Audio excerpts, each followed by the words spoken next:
Hi, hello, and welcome to Anamika Story One.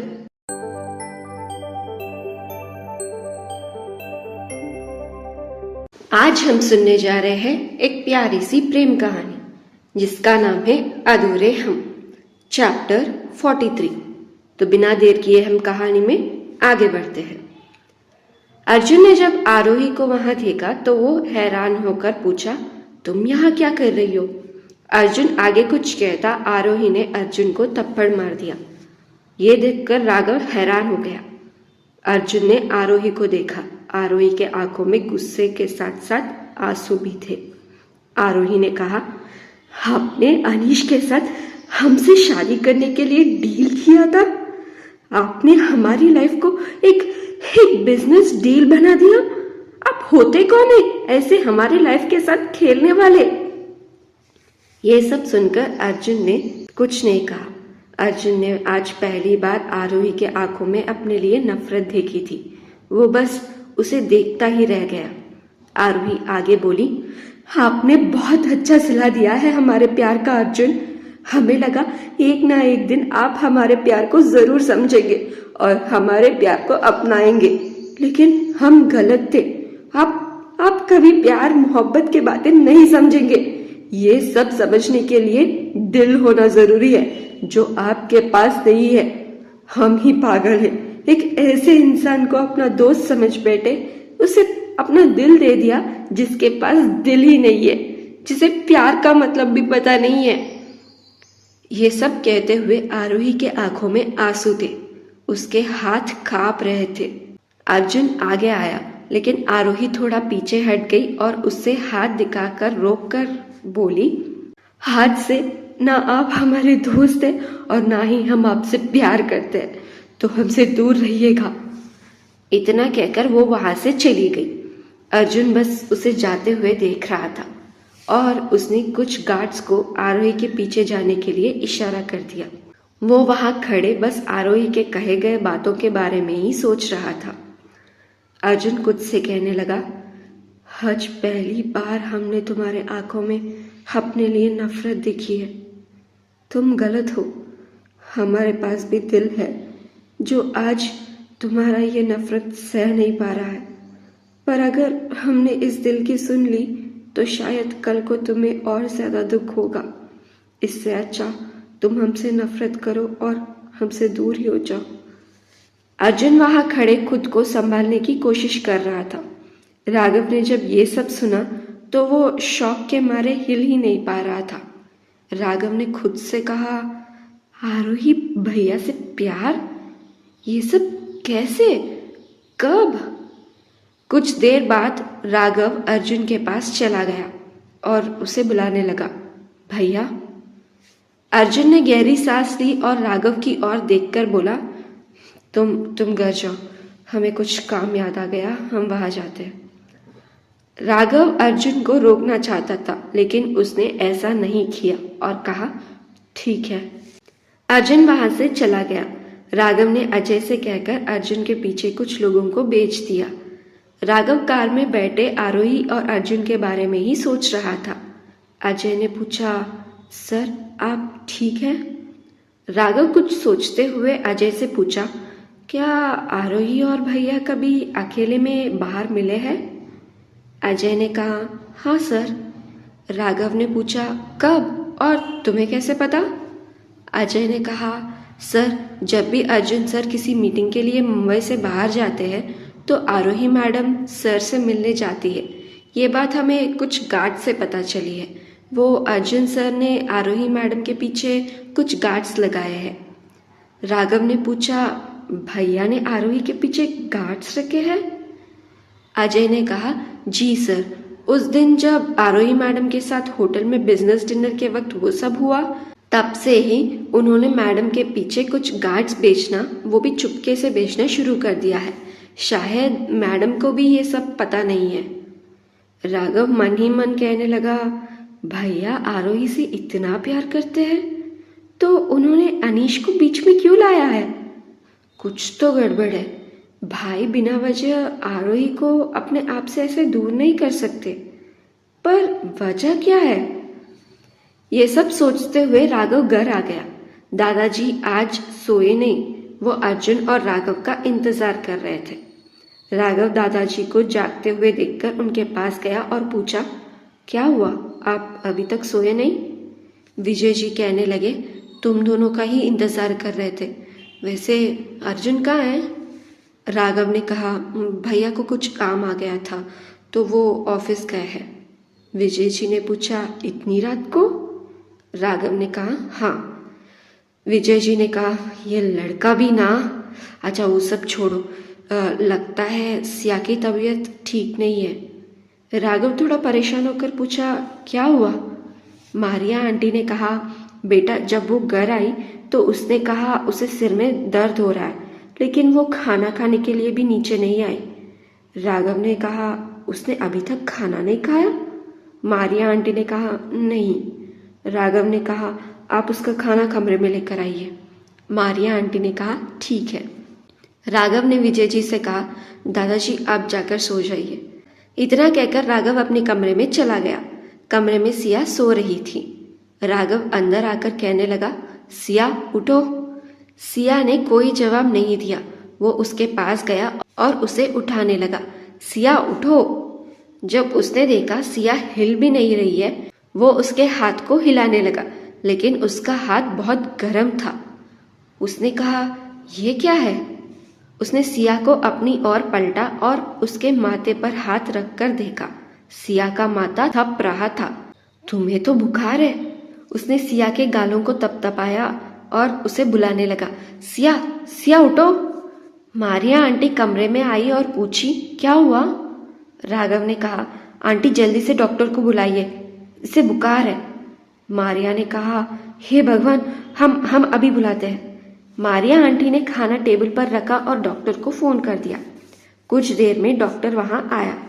उन्होंने सिया को check किया और कुछ दवाइयां दे दी। डॉक्टर ने कहा, लगता है ये आजकल ठीक तरह से आराम नहीं करती है। राघव ने कहा, हाँ वो ऑफिस में काम बढ़ गया है। डॉक्टर ने कहा, उसी वजह से इन्हें बुखार आ गया है। इनके उठते ही कुछ खिलाकर ये दवाई दे दीजिएगा, ये कल तक ठीक हो जाएगी। बस इन्हें आराम करने की जरूरत है। राघव ने यह सुना, चैन की सांस लेकर डॉक्टर को देखकर अपना सिर हिला दिया तो डॉक्टर वहां से चला गया। जब सिया को होश आया तो रात के 2 बज गए थे। जब उसने अपनी आंखें खोली तो देखा उसके सिर पर एक कपड़ा था। उसका एक हाथ राघव के हाथ में था, जो उसके सिरहाने बैठे ही सो रहा था। सिया ने देखा कि राघव ने तो अपने कपड़े भी नहीं बदले हैं। सिया उठने की कोशिश कर रही थी, जिसकी वजह से राघव की आंख भी खुल गई। राघव ने कहा, तुम उठ गई? सिया से तो बैठना भी नहीं हो पा रहा था, उसे चक्कर आ रहे थे। राघव ने उसे पकड़ा और उसे बेड से सटाकर बिठा दिया। सिया ने पूछा, आप कब आए? राघव ने कहा, हमारा छोड़ो, तुम कैसे फील कर रही हो? सिया का गला सूख रहा था और उसे चक्कर भी आ रहा था। उसने धीमी आवाज में कहा, पानी। राघव ने उसे पानी पिलाया और उसका बुखार चेक करने लगा और कहा, तुम्हें अभी भी बुखार है, चलो खाना खाओ और ये दवाई लो। सिया कमजोर आवाज में बोली, हमारा खाने का मन नहीं है। राघव ने कहा, मन नहीं है मतलब? अगर नहीं खाओगी तो बुखार कैसे ठीक होगा? सिया का चेहरा बुखार की वजह से फीका पड़ गया था। राघव आगे कहने लगा, अच्छा ठीक है, चलो मुंह खोलो, हम तुम्हें खिला देंगे। सिया ने धीरे से अपना मुंह खोला और राघव के हाथ से एक निवाला खाया और कहा, जी ये क्या है? राघव ने कहा, ये खिचड़ी है। सिया मुंह बनाते हुए बोली, ऐसा लग रहा है जैसे उबला हुआ खाना खा रही हूँ, इसमें कोई स्वाद ही नहीं है। राघव ने अपनी आंखें छोटी की और कहा, तुम्हें बुखार है तो स्वाद कैसा पता चलेगा? अब नखरे दिखाना बंद करो और खाना खाओ, तुम्हें दवाई भी लेनी है। सिया बच्चों की तरह बोली, दवाई बहुत कड़वी होती है। राघव ने गुस्से से सिया को देखा तो सिया चुप हो गई और खाना खाकर दवाई लेकर सो गई। सुबह जब राघव की आंख खुली तो सबसे पहले उसने सिया का बुखार चेक किया, जो अभी नॉर्मल हो गया था। वो नहाने चला गया। भव्या और रिया भी रेडी हो गए और नीचे आ गए। विजय जी रिया और भव्या को देखकर कहने लगे, आज जल्दी रेडी हो गए, एग्जाम तो 10 बजे है ना? तो रिया ने कहा, हाँ दादाजी, पर वो क्या है ना कि हम जहाँ एग्ज़ाम लिख रहे हैं उस कॉलेज के आगे के रास्ते पर कुछ काम चल रहा है, तो पूरा घूमते हुए जाना पड़ेगा। तो रुद्र भाई ने कहा कि जल्दी घर से निकलते हैं, उन्हें हमें छोड़ने के बाद भव्या को भी कॉलेज छोड़ना है ना। तो भव्या ने कहा, इसीलिए हमने कहा है कि हम ऑटो से चले जाएंगे। विजय जी ने कहा, ऑटो से क्यों? रुद्र है ना, वो लेकर जाएगा। भव्या कुछ नहीं बोली। मारिया आंटी ने जल्दी से रिया और भव्या का नाश्ता लगा दिया। भव्या पूछी, आंटी सियादी कहाँ है? तो मारिया आंटी बोली, वो कल रात उसे बुखार था तो वो आराम कर रही है। रिया और भव्या चिंता करते हुए कहने लगे, बुखार? मारिया आंटी ने कहा, हाँ, लेकिन तुम दोनों चिंता मत करो, डॉक्टर ने कहा है आराम करने से वे ठीक हो जाएगी। भव्या ने बेमन से नाश्ता किया और जब मारिया आंटी सिया और राघव के लिए नाश्ता लेकर जा रही थी तो उसने कहा, आंटी हम लेकर जाते हैं। रिया ने कहा, हाँ आंटी हम लेकर जाते हैं। मारिया ने खाना उन दोनों को दे दिया। कमरे में सिया की नींद खुल गई थी। राघव सिया के पास आया और पूछा, अब कैसा लग रहा है? सिया ने कहा, ठीक है। राघव सिया के माथे पर हाथ रखकर कहने लगा, बुखार भी नहीं है। सिया ने अपना सिर हिला दिया। राघव ने ब्रश करने में उसकी मदद की। सिया बेड पर आकर बैठ गई। उसे बहुत कमजोरी महसूस हो रही थी। राघव ने पूछा, तुम इतनी कमजोर क्यों हो? सिया ने कहा, हम कमजोर नहीं है, बस बुखार आता है तो थोड़ी कमजोरी हो जाती है। क्या आपको बुखार में कमजोरी फील नहीं होती? राघव ने कहा, हमें बचपन में आया था बुखार, उसके बाद अभी तक नहीं आया। सिया ने पूछा, आज तक नहीं? राघव ने अपना सिर हिला दिया। तो सिया ने कहा, ओह हाँ, हम भूल गए, बुखार सिर्फ इंसानों को आती है। राघव ने पूछा, क्या मतलब तुम्हारा, कि हम इंसान नहीं हैं? सिया ने अपनी भौहें उचका दी। तो राघव ने कहा, तुम्हें बुखार में भी बकवास करना है। हम मारिया आंटी को कहकर नाश्ता मंगवाते हैं। चुपचाप यही नाश्ता करके अपना दवाई ले लेना, और हाँ, कमरे से बाहर जाने का सोचना भी मत। सिया ने कहा, पर आज आन्या आ रही है। राघव ने कहा, हाँ, अजय गया है उसे लेने, वो यहाँ आ रही है, तुम्हें बाहर जाने की जरूरत नहीं है। भव्या अंदर आते हुए कहने लगी, आप कितना भी कहो जीजू, दी नहीं सुनने वाली। भव्या के पीछे ही रिया भी अंदर आ गई। तो भव्या आगे बोली, जब भी आन्या दी आती है तो ये दोनों पूरी दुनिया भूल जाते हैं और किसी की भी नहीं सुनते। वही करते हैं जो इन दोनों का मन करता है। माँ तो परेशान हो जाती थी इन दोनों से। सिया ने भव्या को गुस्से से देखा। रिया आते ही सिया से पूछी, भाभी अब आपकी तबीयत कैसी है? सिया ने कहा, हम ठीक है रिया, तुम कितनी अच्छी हो रिया, जो हमारे तबीयत के बारे में पूछ रही हो। वो भव्या को देखकर कहने लगी, वरना कुछ लोग हैं यहाँ बस हमारी शिकायत करने आए हैं, हमारी तो फिक्र ही नहीं है उन्हें। भव्या ने कहा, अब जो सच है वो सच है और हमें फिक्र है आपकी, इसीलिए नाश्ता लेकर आए हैं आपके लिए। अगर एग्जाम नहीं होता तो हम आपके पास ही रहते। सिया ने उन दोनों को तैयार देखा तो पूछी, तुम दोनों की एग्जाम तो 10 बजे है, तो इतनी जल्दी तैयार क्यों हो गई हो? रिया ने कहा, वो क्या है ना भाभी, कॉलेज जाने वाले रास्ते बंद हो गए हैं तो हमें पूरा शहर घूमते हुए जाना होगा, बस इसीलिए। ये सुनकर राघव को अजीब लगा। उसने पूछा, किसके साथ जा रहे हो तुम दोनों? रिया ने कहा, भाई रुद्र भाई ने कहा वो छोड़ देंगे। राघव ने कहा, ठीक है, हम विवान से कह देंगे, वो भी तुम लोगों के साथ जाएगा। राघव साइड में गया और विवान को फोन करके रिया और भव्या के साथ जाने के लिए कह दिया। विवान भी राजी हो गया। भव्या सिया के पास जाकर उसे हक करके बोली, दी जल्दी से ठीक हो जाना, आपको ऐसा देखने की आदत नहीं है हमें। सिया मुस्कुरा दी और बोली, और तुम भी एग्जाम अच्छे से लिखना, ऑल द बेस्ट। राघव वहां आ गया। सिया ने आगे कहा। रिया भी आकर सिया के गले लग गई। तो सिया आगे बोली, तुम्हें भी ऑल द बेस्ट, आज तुम्हारा लाइव प्रेजेंटेशन है ना। ये सुनकर रिया खुशी से अपने सिर हिला दिया। तो सिया बोली, देखना तुम्हारे डिजाइन सबसे अच्छे होंगे। रिया खुशी से बोली, थैंक यू सो मच भाभी, thank you so much. Raghav ने कहा, विवान तुम दोनों का नीचे इंतजार कर रहा है। रिया ने कहा, ठीक है भाई, हम चलते हैं। भाई भाभी। भव्या ने कहा, भाई दी। सिया ने उन दोनों से कहा, भाई। उन दोनों के जाने के बाद सिया ने राघव को घूर कर देखा और कहा, आप ना सच में। राघव असमंजस में पूछा, क्या हुआ? हमने ऐसा क्या कर दिया जो हमें इस तरह घूर कर देख रही हो तुम?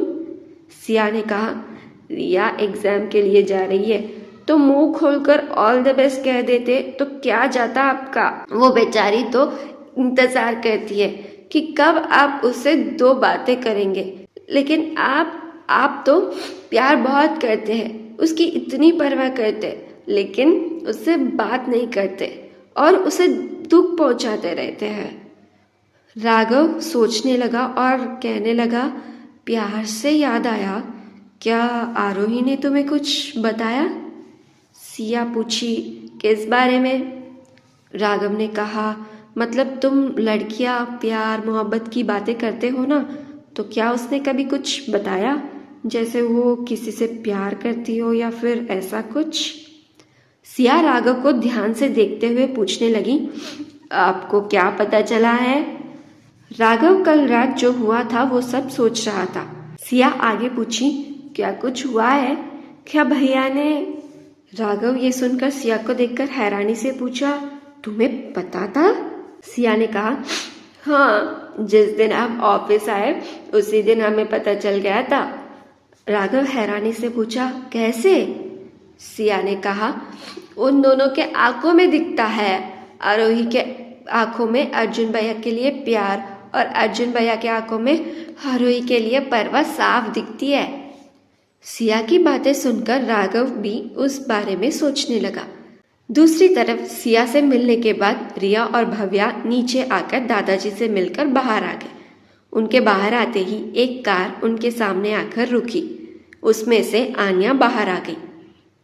आन्या को देखकर भव्या खुश हो गई और जाकर उसे गले लग गई और कहा, आन्या दी कैसी हो? आन्या भी बहुत खुश हो गई और कहा, हम ठीक है, तुम कैसे हो और तुम्हारी एग्जाम कैसे चल रही है? भव्या ने कहा, हम भी ठीक है और एग्जाम भी बहुत अच्छे से जा रहे हैं। आन्या ने रिया को देखा और पूछी, ये? भव्या ने कहा, दी ये रिया है, जीजू की बहन है। आन्या मुस्कुराते हुए बोली, हाँ, सिया ने बताया था तुम्हारे बारे में। रिया ने कहा, हाय। आन्या ने कहा, आज तुम्हारा भी एग्जाम है ना? रिया और भव्या ने अपना सिर हिला दिया। तो आन्या बोली, तो तुम दोनों को ऑल द बेस्ट। भव्या ने कहा, थैंक यू सो मच दी। वो लोग बात ही कर रहे थे कि वहाँ युग अपने कार में आ गया। रिया खुशी से कहने लगी, युग भाई आ गए। रिया युग के पास चली गई और आगे बोली, भाई ये क्या है? आप तो उदयपुर जाने के बाद हमें भूल ही गए, हमारा फोन भी नहीं उठाया आपने। युग बिना कोई भाव से बोला, काम में बिजी था। रिया बोली, लेकिन आप तो शादी में गए थे ना? आन्या मन ही मन बोली, ये तो कल ही वहां से निकल गए थे, तो आज घर क्यों आ रहे हैं? युग रिया को देखते हुए बोला, वो विवान भाई ने कुछ काम दिया था। विवान का नाम सुनकर रिया ने अपने प्रश्न पूछना बंद कर दिया। वो युग का हाथ पकड़कर भव्या के पास चली गई और बोली, भव्या ये है हमारे युग भाई, और भाई ये भव्या है, और ये आन्या दी, सिया भाभी के बहन। वह कुछ सोचते हुए बोली, अरे आपको तो पता ही नहीं है, राघव भैया ने शादी कर लिया है। युग ने कहा, हाँ माँ ने बताया था। रिया ये सुनकर चुप हो गई। उसे नीलम के बारे में युग को सब कुछ बताना था। युग समझ गया रिया क्या सोच रही है, तो उसने कहा, आज तुम्हारी एग्जाम है तो हम तुम्हें छोड़ दे। रुद्र अंदर से बाहर आते हुए कहने लगा, आप अभी तो आए हैं, थक गए होंगे, हम चले जाएंगे उनके साथ और विवान बाई भी है। युग ने कहा ठीक है। रिया और भव्या ने युग और आन्या को बाय बोला और रुद्र के साथ बाहर चला गया। आन्या ने अजय से पूछा, आप हमें यहाँ क्यों लाए हैं? आप हमें हमारे घर ले जा सकते हैं क्या? अजय ने कहा, वो सर ने हमें आपको सीधे यहाँ ही लाने को कहा है। घर को देखने भर से ही आन्या के पसीने छूट रहे थे। इतना बड़ा सा घर देखकर तो आन्या को बहुत डर लग रहा था। उसे घबराहट होने लगी थी। युग ने अजय को इशारा करके रिया के साथ जाने को कह दिया था। अजय के वहां से जाने के बाद युग आन्या से कहने लगा, क्या हुआ? यहाँ रहने में क्या प्रॉब्लम है तुम्हें? आन्या ने बस उसे देखा और कुछ नहीं कहा। तो युग ने आगे कहा, चलो। इतना कहकर युग अंदर की तरफ बढ़ गया। आन्या भी उसके पीछे अंदर चली गई। तो अब क्या होगा आगे? आन्या को युग के साथ देखकर दादाजी कुछ गलत समझेंगे क्या? या फिर क्या आन्या अपने अतीत और डर को बुलाकर आगे बढ़ेगी? अब क्या करेगा राघव? क्या वो अर्जुन और आराही को एक कर पाएगा? इन सब सवालों के जवाब जानने के लिए सुनते रहिएगा ये कहानी अधूरे हम, आपकी होस्ट अनामिका के साथ। अगर आपको ये कहानी अच्छी लगी हो तो इस वीडियो को एक लाइक और इस कहानी को अपने फ्रेंड्स और फैमिली सर्कल में शेयर करिएगा। इस कहानी में आपको क्या पसंद आ रहा है नीचे कमेंट सेक्शन में बताकर हमारे चैनल को सब्सक्राइब करके बेल आइकन भी क्लिक कर लीजिएगा। अगर आप ये कहानी पूरी तरह पढ़ना चाहते हैं तो डिस्क्रिप्शन में लिंक है, बायो में भी लिंक है, उस पर क्लिक करके कहानी को पूरी तरह पढ़ लीजिएगा। Thank you so much for listening. Thank you so much for your love and support. Take care and bye bye.